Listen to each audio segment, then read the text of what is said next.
28 दिन में बहुत सारे हार्मोनल चेंजेस वगैरह होते हैं। उसकी वजह से क्या होता है कि हमारे मूड चेंज बहुत होता है।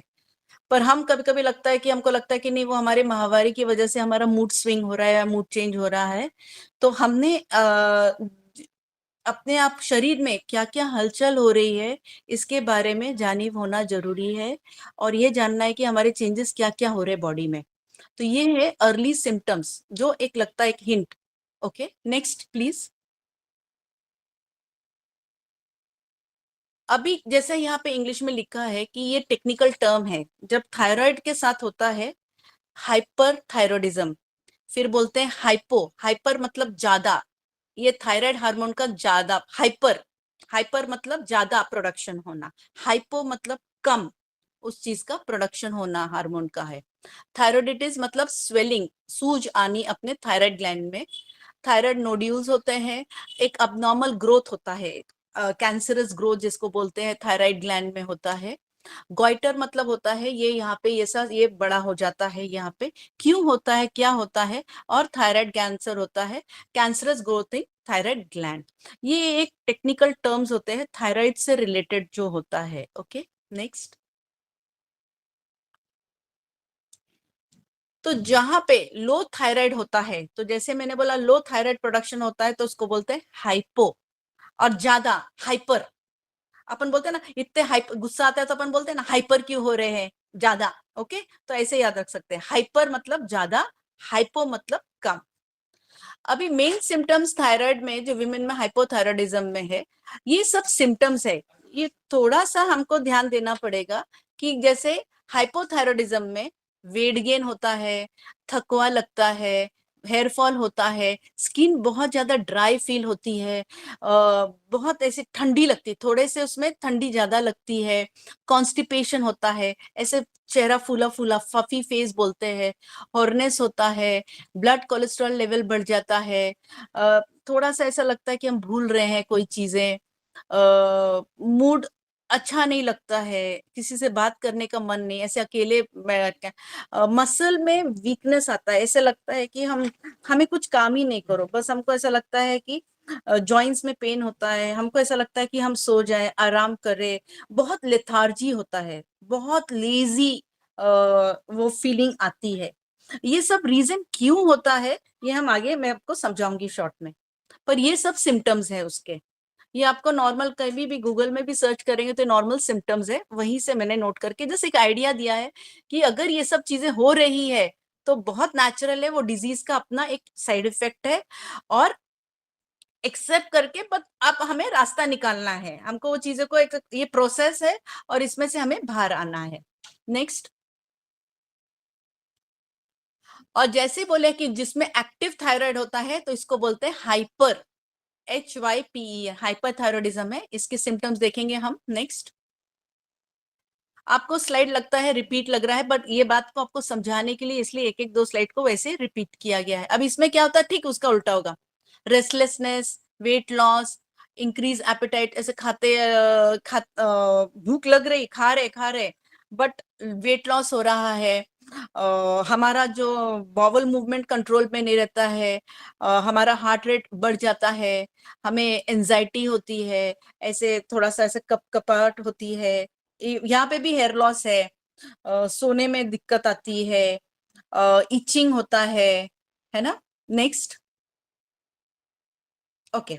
अब ये बहुत बहुत मजेदार चीज, बहुत ध्यान से समझिए कि एक्चुअली हमारे बॉडी में होता क्या है। ये जो हार्मोन जो रिलीज होता है, ये एक मास्टर ग्लैंड है, इसको जहां आपने डायग्राम में देखा होगा इंग्लिश में लिखा है पिट्यूटरी ग्लैंड, इसको हम बोलते हैं मास्टर ग्लैंड। ये होता है ब्रेन में। ओके, ये ग्लैंड हमारे ब्रेन में रहता है, और यहां से एक हार्मोन रिलीज होता है TSH। तो जो लोगों को थायराइड होगा, तो अगर आप अपने ब्लड रिपोर्ट करते हैं हम 6 महीने में या 1 साल में, तो आपकी 3 चीज आती है रिपोर्ट में, TSH, T3 एंड T4। ये T3 और T4 के और TSH के लेवल से हम बता सकते हैं कि हमको हाइपरथायरॉयडिज्म है या हाइपोथायरॉयडिज्म है, और डॉक्टर ये रिपोर्ट के बेसिस पे ये एक टेस्ट है, जैसे वो पता करके फिर हम मेडिसिन सब्सक्राइब कर सकते हैं। तो ये पिट्यूटरी ग्लैंड जो है, जो ब्रेन में है, वो हार्मोन रिलीज करता है टीएसएच। अब ये टीएसएच क्या होता है, जो ये बटरफ्लाई शेप के बनाया हमारा थायराइड ग्लैंड है। तो यहाँ पे ये थायरोग्लोबिन करके एक प्रिकर्सर है। प्रिकर्सर मतलब एक्चुअली टीएसएच का काम है थायरोक्सिन बनाना, पर थायरोक्सिन बनने के लिए उसके पहले एक चीज बननी जरूरी होती है, वो है थायरोग्लोबिन। थायरोग्लोबुलिन का मतलब होता है वहां पे T3 और T4। अब T3 T4 क्या होता है, उस मॉलिक्यूल में T3 मतलब तीन, T3 मतलब तीन, तो तीन आयोडीन है। आयोडीन नाम बहुत कॉमन है, आपने सुना होगा, जो नमक में हम बोलते हैं ना, नमक में आयोडीन होता है और वो हमें खाना जरूरी है। तो आयोडीन का सोर्स जो होता है, आजकल एक मार्केट में एक बिंदी भी आई है, जो बिंदी लगाने से जो लेडीज लगाते हैं, और वो वहां से आयोडीन स्किन में से भी जाता है। तो ये जो थायरोग्लोबुलिन है, तो उसमें जो T3 मतलब तीन आयोडीन और T4 मतलब फोर आयोडीन, तो ये ऐसे जुड़े रहते हैं। और इसको तोड़ने के लिए हमको, ये T3 और T4 तोड़ने के लिए हमको लगता है आयोडीन। अब ये आयोडीन कहाँ से आएगा, ये आयोडीन आएगा हमारे खाने से, डाइट से। तो ये अगर थायराइड ग्लैंड को बोलेंगे तो ये बहुत भूखा है आयोडीन के लिए, जैसे उसको आयोडीन मिलता जाता है, खाता जाता है, खाता जाता है, खाता जाता है। तो एक आपके नॉलेज के लिए बता रही हूँ, जिसको थायराइड कैंसर वगैरह अगर होता है, तो वो केस में क्या करते हैं, रेडियो एक्टिव आयोडीन, ये उसका रेडिएशंस देते हैं, तो वो जो सेल्स अपने डिस्ट्रॉय हो जाते हैं। तो वो थायराइड वो ग्लैंड वो रेडियो एक्टिव सेल्स को ले लेगा और कैंसरस सेल्स को मार देगा, और इस तरीके से थायराइड का ट्रीटमेंट करते हैं। तो चलते हैं आगे। तो थायरोग्लोबुलिन कन्वर्ट होता है थायरोक्सिन में, और थायरोक्सिन में तीन दो दैट इज T3 है और T4 है। ओके। अभी यहाँ पे नीचे एक लिखा है मेटाबॉलिक ग्लैंड। मेटाबॉलिक मतलब मेटाबॉलिज्म, हम जो भी कुछ खाना खाते हैं तो वो खाना कन्वर्ट होता है एनर्जी में, और वो एनर्जी हमारे ब्रेन सेल्स, हमारे बॉडी के सेल्स, हमारे हार्ट, हमारे मसल्स, हमारे मतलब सब जगह ये एनर्जी की जरूरत होती है। तो जो हमारा खाना को ब्रेक करना होता है, एक होता है मेटाबॉलिज्म मतलब ब्रेक करना एनर्जी में वो चीजें, और वो एनर्जी यूटिलाइज होना है। हालांकि अगर टेक्निकली बात करेंगे तो एक एनाबॉलिज्म होता है और कैटाबॉलिज्म होता है। मेटाबॉलिज्म का दो पार्ट होता है, एना मीन्स बनाना और कैटा मीन्स तोड़ना। तो यहाँ पे मेटाबॉलिज्म मतलब होता है ये हर चीज का जो भी हम एनर्जी प्रोड्यूस करना है बॉडी के लिए, यहाँ पे थायराइड ग्लैंड ये काम करता है। तो बहुत जरूरी है ये थायराइड ग्लैंड का काम करना, और फंक्शनिंग है बहुत छोटी सी चीज, और बहुत कम मात्रा में लगता है ये चीज, थायराइड हार्मोन। ओके, यहाँ तक समझ में आया? किसी को कुछ पूछना है? Just to know knowledge, knowledge के लिए हम ये कर रहे हैं, और आपको सिंपल भाषा में मैं समझाने की कोशिश कर रही हूँ आपको। आगे चले, कोई बोलेगा? ये बात समझ में आई? ठीक है, नेक्स्ट स्लाइड। हाँ, यस। यस, कोई रिप्लाई थैंक यू। तो मैडम को मालूम पड़ेगा। अगर आपको इतने में कोई क्वेश्चन है, क्वेरी है, तो ये ऐसे आपको एक्सप्लेन करने के लिए कि हमारा ऑर्गन कैसे क्या फंक्शन करता है, कहाँ पे है, ये हम समझने के लिए बाद में हम पीवीएच का जो प्रोटोकॉल है थायराइड हीलिंग का वो भी हम लेंगे, पर थोड़ा सा हम समझ लें कि हमारा ऑर्गन क्या कैसे काम कर रहा है। That's it. हाँ, हमको ओके, नेक्स्ट। आयोडीन के फूड्स बताने वाले थे ना आप? हाँ, बताएंगे ना वो सब। पहले आपको अभी देखो, अभी आपको अभी नॉलेज हो गया कि अभी आपको आयोडीन चाहिए, तो यही अवेयरनेस कराने की कोशिश कर रहे हैं कि एक्चुअली हमारे ऑर्गन्स में होता क्या है, और हमारी बॉडी कैसे काम करती है, और हमें थायराइड के इश्यूज कैसे आते हैं। तो पहले ओके, नेक्स्ट। हाँ, अब मजेदार चीज है, हमारी बॉडी इतनी ब्यूटीफुली, इतनी सुंदर रचना की गई है, जैसे ही हमारे ब्लड में T3 और T4 थायरोक्सिन बढ़ गया, इमीडिएटली वो ब्रेन को सिग्नल दे देगा। देखो, पिट्यूटरी ग्लैंड में से हार्मोन रिलीज हो रहा है, वो है ब्रेन सबको में। दिखाई दे रहा है ना, ये जो पीडीएफ शेयर हो रहा है यहाँ पे मैडम एक्सप्लेन कर रहे हैं, वो एवरीवन कैन सी दैट ना? यस। यस। ओके, या थैंक यू। अच्छा, अभी देखो, बहुत ध्यान से समझो। थायराइड कहाँ से रिलीज हो रहा है? ब्रेन से। ग्लैंड किधर है? इधर। तो ये जो रिलीज होके ब्लड में से जब जाएगा, तो ये जब रिलीज करके अपना काम करेगा तो ये बनाएगा थायरॉक्सिन। टीएसएच रिलीज करेगा, थायराइड ग्लैंड पे जाएगा, आयोडीन आएगा, T3 T4 को तोड़ेगा और हमारा थायरॉक्सिन बनेगा। अब थायरॉक्सिन बनना मतलब T3 T4 की लेवल आ गई है ब्लड में, और अगर ये ज्यादा बढ़ गया, थायरॉक्सिन हमारे ब्लड में ज्यादा हो गया, तो ये क्या करेगा, ब्रेन को सिग्नल दे देगा टीएसएच को, भाई बंद करो, टीएसएच और रिलीज मत करो, T3 T4 को और ब्रेक मत करो। तो ये लूप ऐसा बताया है, इसको नेगेटिव फीडबैक लूप बोला है। नेगेटिव मतलब ये थायरॉक्सिन बढ़ गया तो टीएसएच को बोलेगा कम रिलीज हो ब्रेन को, अगर ये कम हो गया तो ये ब्रेन को क्या बोलेगा, टीएसएच रिलीज करो, और टीएसएच ज्यादा रिलीज होगा, वो थायराइड ग्लैंड में जाएगा, फिर वो ब्रेक करेगा। तो ये जो है बढ़ना घटना हमारा जो हो रहा है ब्रेन में, तो इसलिए अगर थायरॉक्सिन ब्लड में ज्यादा है तो टीएसएच कम रिलीज होगा, और ये कंडीशन को हम बोलते हैं हाइपरथायरॉयडिज्म। और एक होता है थायरॉक्सिन ब्लड में कम होता है तो टीएसएच ज्यादा रिलीज होता है, तो उसको बोलते हैं हाइपोथायरॉयडिज्म। Next slide.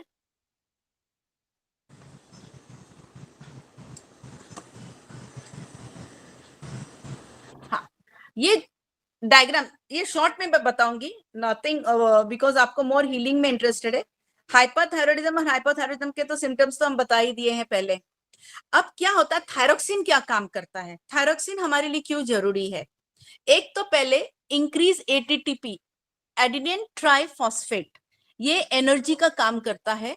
ये हमारे हर सेल्स को एटीपी जरूरी होता है, हमारे मसल्स को जरूरी होता है और मसल्स के काम करने के लिए। और एटीपी जो एनर्जी का जो सोर्स है, तो इसके लिए लगता है ऑक्सीजन, हमें ज्यादा ऑक्सीजन लगेगा, ग्लूकोज कंजम्पशन बढ़ेगा, और हमारे सब सेल्स के लिए तो ये बोल सकते हैं इंक्रीज ऑक्सीजन, ऑक्सीजन और ग्लूकोज ये एक फ्यूल का काम करेगा, और वो एटीपी हमारा बन रहा है, जो हमारे ब्रेन सेल, हमारे सेल सब एनर्जाइज होंगे और एक्टिव होंगे और अच्छे से वो काम करेंगे।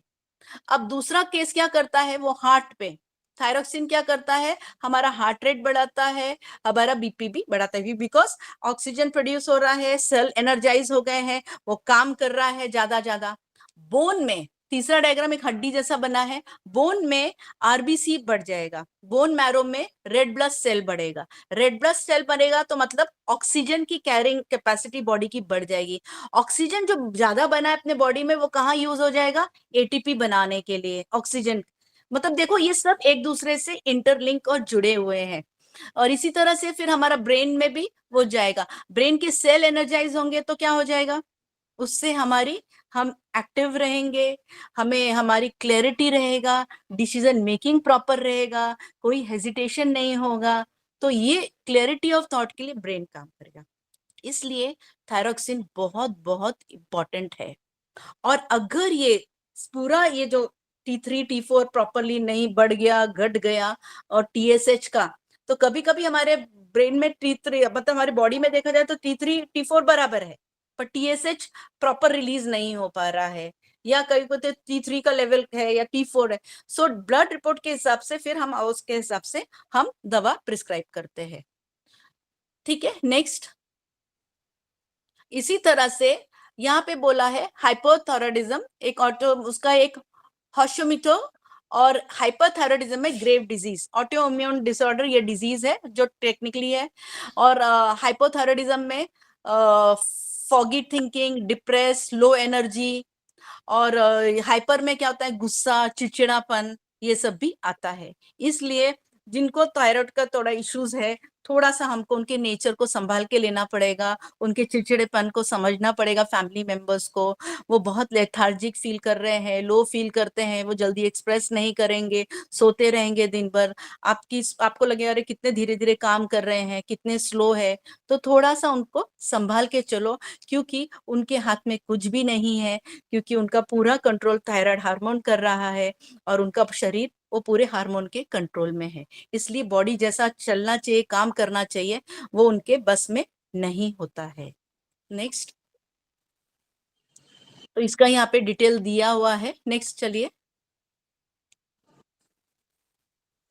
तो यहाँ पे उसका ही है ठीक सिम्टम्स आप देखा जाएगा तो हाइपो का अगर सिम्टम्स देखेंगे और हाइपर के सिम्टम्स जैसे यहाँ पे लो हार्ट रेट रहेगा, लो बीपी रहेगा हाइपो में, और हाइपर में रैपिड हार्ट रेट, पैल्पिटेशन होगा, बीपी हाई होगा, घबराहट होगा। Okay, next.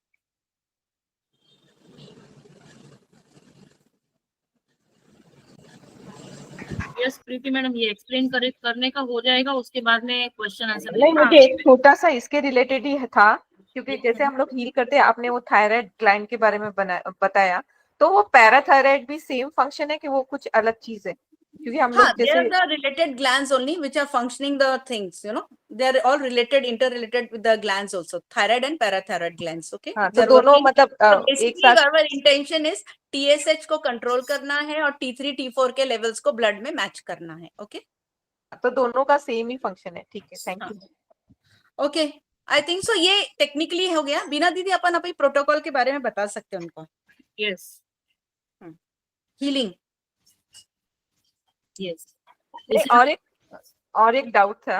Yes. अभी जैसे आपने बोला ना, वो ये दो चीजें मतलब बैलेंस करते हैं उन लोग। If you can go on the top of that diagram, मैं वो नाम भूल गई, वो पहले वाला। T3 T4 हाँ, T3 T4। हाँ, तो T3 T4 को वो प्रॉपर बैलेंस करने के लिए TSH ज्यादा कम उन लोग करते हैं।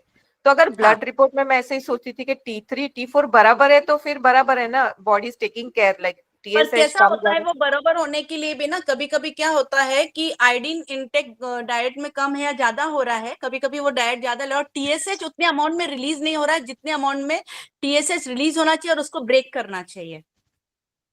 अच्छा। तो जो रिलीज का अमाउंट है और वो जो क्लेवेज का अमाउंट है हाँ, और हाँ, वो T3 का लेवल वो पूरा प्रॉपर होना चाहिए साइकिल में। कभी कभी क्या होता है थोड़ा सा T3 T4 जो लेवल्स ऊपर नीचे जो होते हैं बिकॉज टीएसएच प्रॉपरली काम नहीं करता है, या T3 T4 बराबर है बट TSH जितना अमाउंट में रिलीज होना चाहिए, जो लेवल में रिलीज होना चाहिए, हाँ। थायराइड ग्लैंड में जाना चाहिए और उसको ब्रेक करना चाहिए, क्योंकि आयोडीन है फिर भी TSH उतना रिलीज नहीं हुआ उसको तोड़ने में जितना हमें चाहिए।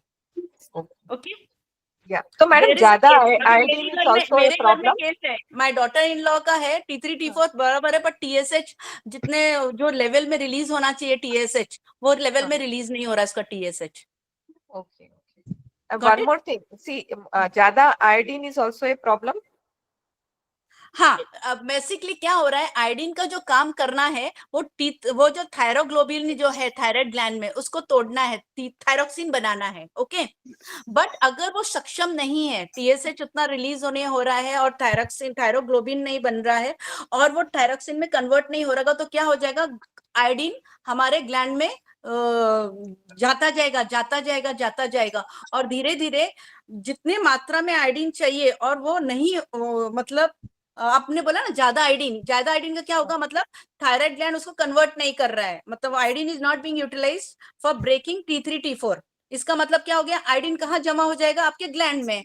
आयोडीन ग्लैंड में जमा होने लगेगा तो ग्लैंड बड़ा हो जाएगा, इसलिए वो सिम्टम्स होता है गॉइटर। ओ, मतलब वो ज्यादा आयोडीन से हो रहा है। ओके, हाँ करेक्ट, क्योंकि आयोडीन जो जितने मात्रा में एक्सेस अमाउंट में आ गया है बट वो क्लेवेज नहीं हो रहा T3 T4 में। ओके, तो वो जम गया है, इसलिए फिर थायराइड कैंसर जब होता है तो वो कैंसर में क्या करते हैं हम लोग, रेडियो एक्टिव आयोडीन बनाते हैं और वो क्या करते हैं, वो रेडिएशन जब देते हैं रेडियो एक्टिव रेडिएशन तो थायराइड ग्लैंड को क्या लगता है, अरे ये आयोडीन है चलो ले लेते अपन, पर गलती से वो रेडियो एक्टिव आयोडीन ले लेता है और उसकी वजह से वो कैंसरस सेल्स मर जाते हैं ऐसे। बस। Okay, thank you. Okay, thank you Sadhana madam. हाँ बीना दीदी। यस, अभी हम प्रोटोकॉल है जो पीवीएच का, हाउ टू हील थायराइड, वो ले सकते हैं। उससे पहले फिर से एक बार मैं बोलूंगी, जिन्होंने भी ऑर्गन अफर्मेशन नहीं पढ़ा है प्लीज पढ़ लो।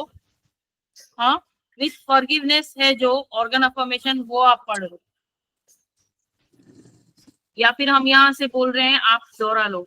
1-2 मिनट लगेगा लेकिन it is must. Organ healing करना है स्पेशली तो organ affirmation is must. Okay, मेरे सभी अंगों को मेरा ख्याल रखने के लिए धन्यवाद। बॉन्ड रखेंगे साथ में या अफर्मेशन रखेंगे, मेरे सभी अंगों को मेरा ख्याल रखने के लिए धन्यवाद। आप दिन रात मेरे लिए बहुत मेहनत कर रहे हैं। मैं इतने सालों से वो सारी चीजें लेकर तुम्हें बर्बाद कर दिया है जो तुम्हें पसंद नहीं है। कृपया मुझे माफ करें। मुझे तुम्हारी जरूरत है। यदि जाने अनजाने में मैंने आपको किसी भी प्रकार की हानि पहुंचाई है तो कृपया मुझे क्षमा करें। अब से मैं तुम्हारा ख्याल रखूंगा। मैं उन सभी गलत खाद्य पदार्थों का सेवन नहीं करूंगा जो आपके लिए अच्छे नहीं है। कृपया मेरे जीवन के अंत तक मेरे साथ रहें। मुझे तुम्हारी जरूरत है। मुझे तुमसे प्यार है। आज से मैं तुम्हारा अच्छे से ख्याल रखूंगी या रखूंगा। अब मुझे पता है कि आपको सबसे ज्यादा नुकसान किस चीज से पहुंचता है। मैं ऐसा करने के लिए बचूंगा। मुझे स्वस्थ रखने के लिए आपका धन्यवाद, धन्यवाद, धन्यवाद। हे ईश्वर, आपका धन्यवाद कि आपने पीवीएच को मेरी लाइफ में लाया और मुझे इतना अच्छा समझाने का मौका दिया। धन्यवाद, धन्यवाद, धन्यवाद। ओके, अभी पीवीएच में हम सबसे पहले क्या करते हैं? प्रार्थना पत्र पढ़ते हैं, फिर ऑरा क्लींजिंग करते हैं। जिनके पास 3 वॉन्ड है वो लोग 3 वॉन्ड से ऑरा क्लीन करेंगे। अगर किसी को कहीं पे थ्रोट चक्र पे कॉर्ड्स आ रहे हैं, आप सेंस कर लीजिए। अगर आपको थ्रोट चक्र पे थायराइड ग्लैंड जहां रहती है वहां पे किसी को कॉर्ड्स आ रहे हैं, कोई नेगेटिव एनर्जी आ रही है, तो उसके लिए आपको 7 नंबर का पेज पढ़ना है और बोलना है कि जो भी नेगेटिव एनर्जी या कॉर्ड्स मेरे थ्रोट चक्र पे आ रहे हैं उन सभी से मैं क्षमा चाहती हूँ। अगर आपके कहीं से जा रहे हैं, आपकी वाणी द्वारा, आपकी आवाज से किसी को नुकसान पहुंच रहा है, आपके द्वारा किसी को नेगेटिव एनर्जी जा रही है, तो उसके लिए भी आपको माफी मांगनी है। बाकी जिसकी आ रही है उनको माफ करना है। 7 नंबर के पेज में आप ये ऐड कर सकते हैं। देन ऑरा क्लींजिंग, ठीक है। अभी हम ऑरा क्लींजिंग करेंगे। जितने लोग हो सके अपना वीडियो प्लीज ऑन कर दीजिए, मुझे देखना है कौन हीलिंग कर रहा है। ऑरा क्लींजिंग, ट्रिपल बॉन्ड है मेरे हाथ में, तो मैं energy, emotional and mental body का ऑरा क्लीन करूंगी जिससे मेरा फिजिकल एंड स्पिरिचुअल अपने आप हो जाए। हीलिंग ऑन, प्लीज मेरा ऑरा क्लीन करें in my energy, emotional and mental body.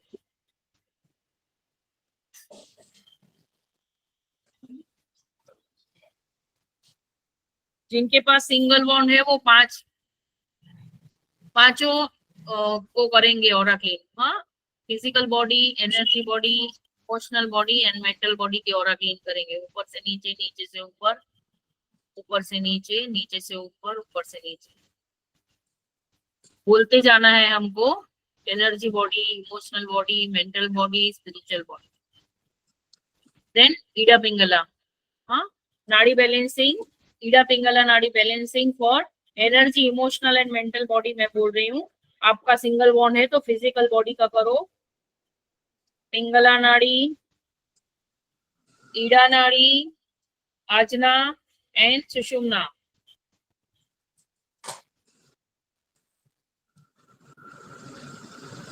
Energy body, Pingala nadi, Ida nadi, Ajna and Sushumna. Emotional body, Pingala nadi, Ida nadi, Ajna, Sushumna. Mental body, Pingala nadi, Ida nadi, Ajna and Sushumna. And spiritual body, Pingala nadi, Ida nadi, Ajna and Sushumna. Right, thank you. उसके बाद में हम चेक फॉर द कॉर्ड्स। अगर किसी को कोई कॉर्ड्स आ रहे हैं, बीएम या डब्ल्यूएम, व्हाइट मैजिक भी कहीं से आ रहा है, तो आप उसको चेक करें और उसके लिए अफर्मेशन पढ़ें। सब लोगों के पास बॉन्ड है, सब लोग खुद खुद का चेक करो। क्या मुझे थ्रोट चक्र पे कोई कॉर्ड्स आ रहे हैं, आर देयर एनी ब्लॉक्स, क्या वहां पे कोई व्हाइट मैजिक आ रहा है, डार्क एनर्जी, ब्लैक मैजिक यानी कि डार्क एनर्जी आ रही है, नहीं आ रहा है तो आप आगे बढ़ सकते हैं। अगर है तो आपको रिलेवेंट इंफॉर्मेशन पढ़ना है, जहां से आपको कॉर्ड्स आ रहे हैं उसके लिए आपको क्षमा प्रार्थना पढ़ना है। उसके बाद आगे बढ़ेंगे। Fifth step, sit for sir's blessing, Shiva sir का नेगेटिव एनर्जी रिमूवल का जो ब्लेसिंग है उसमें आपको बैठना है। सब लोग ने कल अटेंड किया होगा, किसी ने नहीं किया है तो हैंड रेस करो प्लीज। सर का ब्लेसिंग अटेंड किया है 1-2 दिन में। जब आप हीलिंग करने के लिए बैठते हैं तभी यस मैडम बोलो। सबने अटेंड किया होगा ना, यहाँ पे ऑलमोस्ट लोग ऐसे हैं जो blessing. Yes, right, very good, thank you. Next, फिर हमको करना है heal and condition solar plexus, throat chakra, Ajna chakra. आप एक एक करेंगे, अगर एक वॉन्ड है तो 2 करेंगे, अगर 2 वॉन्ड है, 3 वॉन्ड है तो 3 एक साथ में करेंगे। अभी मैं सिंगल सिंगल ही कर रही हूँ क्योंकि आई थिंक बहुत सारे लोगों के पास एक एक वॉन्ड ही है। Okay, heal and healing wand, please heal and condition my solar plexus chakra. कहाँ पे है सोलर प्लेक्स चक्र? यहाँ पे, मेरे हार्ट चक्र और नेवल चक्र के बीच में, यहाँ पे। This is my solar plexus chakra. Okay, heal and condition my solar plexus chakra.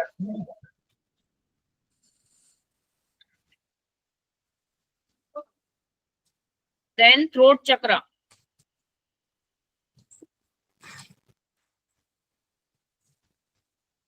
Then Ajna chakra. Sorry. Heal and condition my thyroid gland.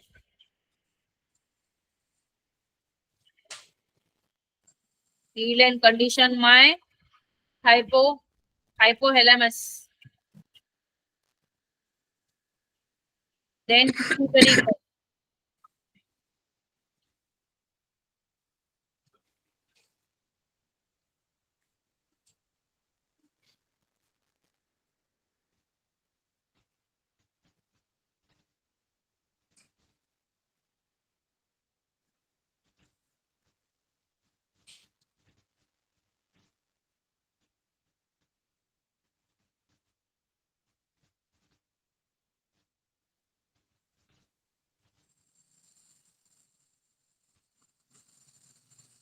Emotional freedom healing करना है, हाँ।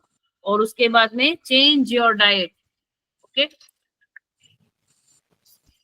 डाइट मतलब जैसे साधना मैडम ने अभी आपको एक्सप्लेन किया कि क्या क्या चीजें आपको नुकसान पहुंचाती है।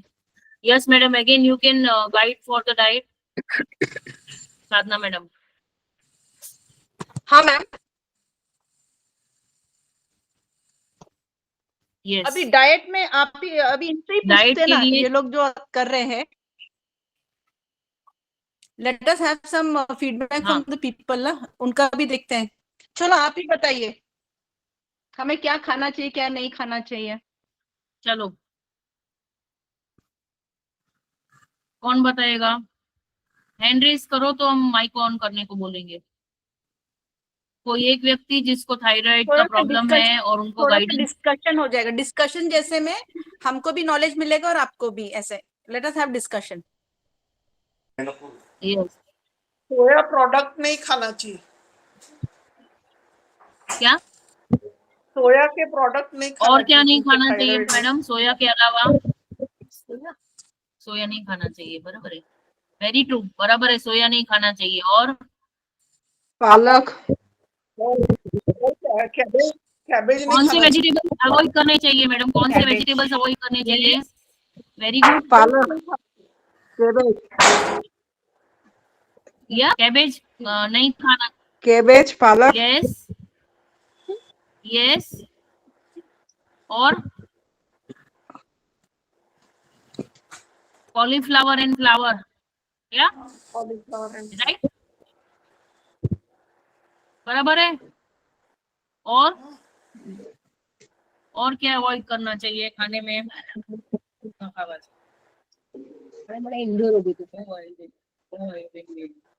ऑयल फैट यस, वो तो डेफिनेटली वो कॉमन में ही आ जाएगा। और ज्यादा ऑयल मुझे पता नहीं ये सही है कि अच्छा नहीं, नहीं है। लेकिन एडवर्टाइजमेंट करते हैं कि आयोडीन वाला नमक लो।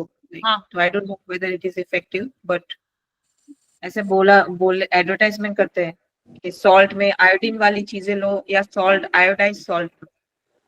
क्योंकि मैडम वो आयोडीन हमको लगता है ना क्लेवेज करने के लिए, तो मिनिमम जो क्वांटिटी में एक्सेप्टेड लेवल में हमारे सॉल्ट वगैरह में है। आजकल जो फोर्टिफाइड सॉल्ट्स वगैरह आते हैं, अभी एक सॉल्ट आता है प्यूरो सॉल्ट, जिसमें सोडियम वगैरह भी ये सभी रहते हैं।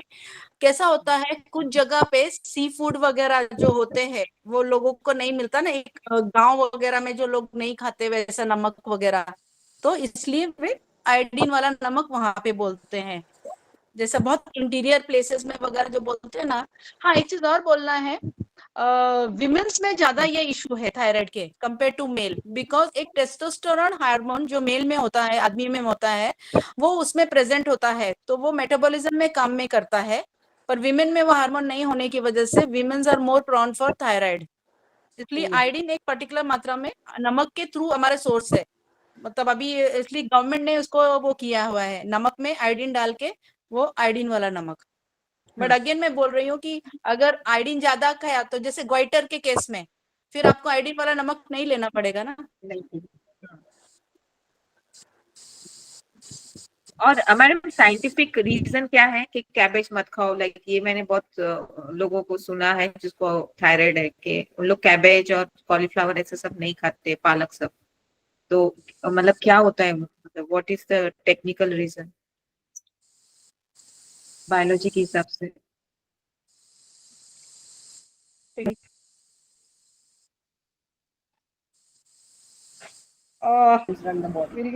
हमारे टाइम ग्लैंड्स थोड़ा जो सा है आंसर वो करने के हमारी लिए थोड़ा पूरी अप्रोप्रिएट बॉडी में आंसर करूंगी संतुलन करने आपको। का काम करते हैं। हाँ, तो ग्लैंड्स को इफेक्ट करता है कैबेज, इसकी वजह से मना किया है खाने के लिए।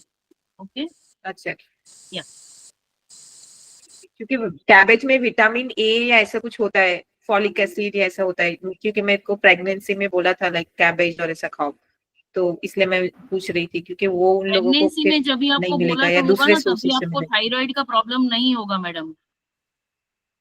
हाँ? नहीं, अभी भी नहीं है, मैं खाली मेरा नॉलेज के लिए अटेंड कर रही नहीं, तो जिनको थायराइड का प्रॉब्लम ऑलरेडी है ना, उन नहीं लोगों नहीं, आई गॉट योर पॉइंट। को या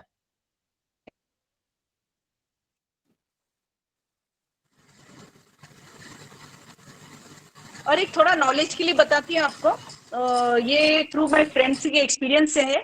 32 बार खाना चबाओ, 32 बार खाना चबाने के बाद ये जो काम करता है ना, इससे भी ग्लैंड्स काफी अच्छा काम करते हैं। ये थोड़ा सा आपको नॉलेज के लिए।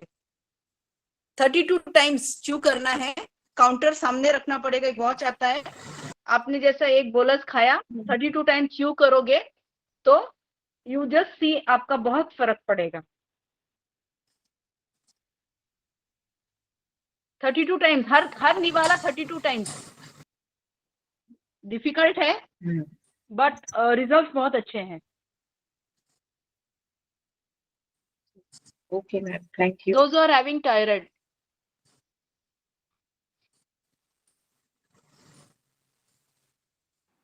मतलब at Anyone one time, else? किसी और को लोगों की कोई? टैबलेट्स बंद हो गई है। यस, थायराइड हीलिंग का हमारा नासिक के हमारे मैडम है ना, वासंती मैडम, उन्होंने आज से लगभग 9-10 साल पहले अपना थायराइड 3 महीने में हील किया था। गोलियां जो उनको डोज दिया गया था उसको डिक्रीज करते करते पीवीएच का हीलिंग करते हुए लास्ट में उनको मेडिसिन बंद कर दी थी डॉक्टर ने। तो Vasanti madam is been first thyroid healing क्या बोलते हैं, एम्बेसडर।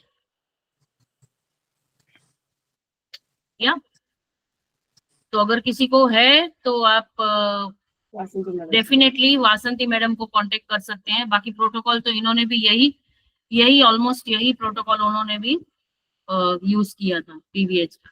ठीक है, तो यहाँ पे ऑलमोस्ट थायराइड को कैसे हील करना है ये हमने एक्सप्लेन कर दिया पीवीएच के हेल्प से। किसी और को कोई प्रश्न है? रिकॉर्डिंग क्लोज करना है।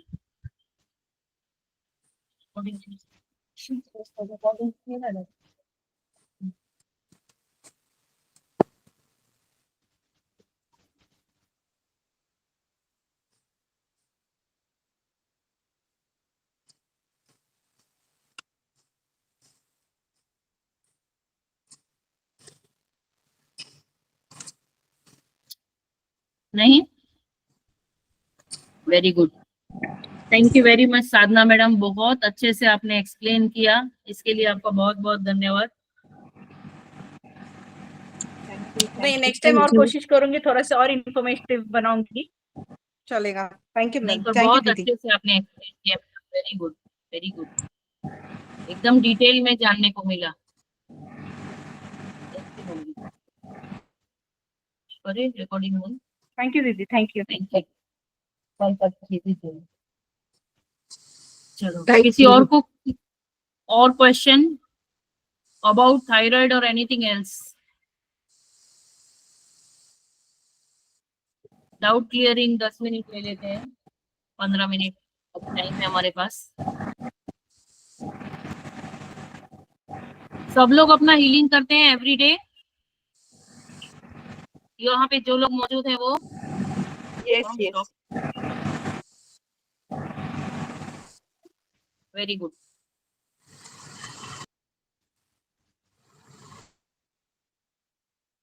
और दीदी ये भी बता सकते हैं थायराइड ग्लैंड जब हील करते हैं front back side right left, वो भी बता दीजिए।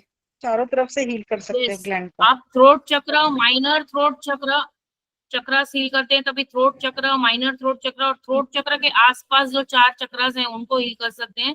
जब आप front, left, right and back throat चक्र को हील कीजिए और डिटेल में। गले के लिए आपको कोई भी तकलीफ है अगर, तो आपको 4 साइड से गला हील करना है, थ्रोट फ्रॉम लेफ्ट राइट, और ग्लैंड को भी 4 साइड से आप हील कर सकते हैं, थायराइड ग्लैंड को। और लोअर थ्रोट चक्रा, या लोअर थ्रोट चक्रा बहुत Yeah. फर्क पड़ता है इससे। चारों तरफ, अभी मेरा घुटना दुख रहा था तो मैंने चारों तरफ से इसको हील किया तो इमीडिएटली इफेक्ट मिला मुझे।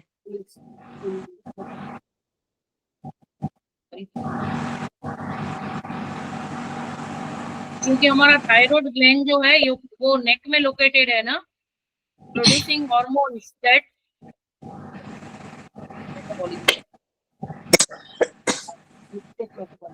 And regulate smart metabolism. जिनको थायराइड का प्रॉब्लम होता है ना, अगर उनकी एज छोटी है तो उनको कंसीविंग में भी बहुत प्रॉब्लम आती है, वो भी आ गया शायद, उन्होंने साधना मैडम ने एक्सप्लेन किया था।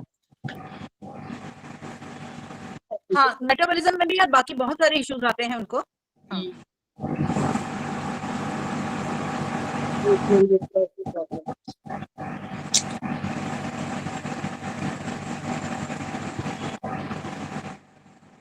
ओके, तो आज का क्लास यहीं तक। अगर किसी को कोई प्रश्न नहीं है, सवाल जवाब नहीं है कोई, तो हम यहीं पे क्लोज कर सकते हैं क्लास।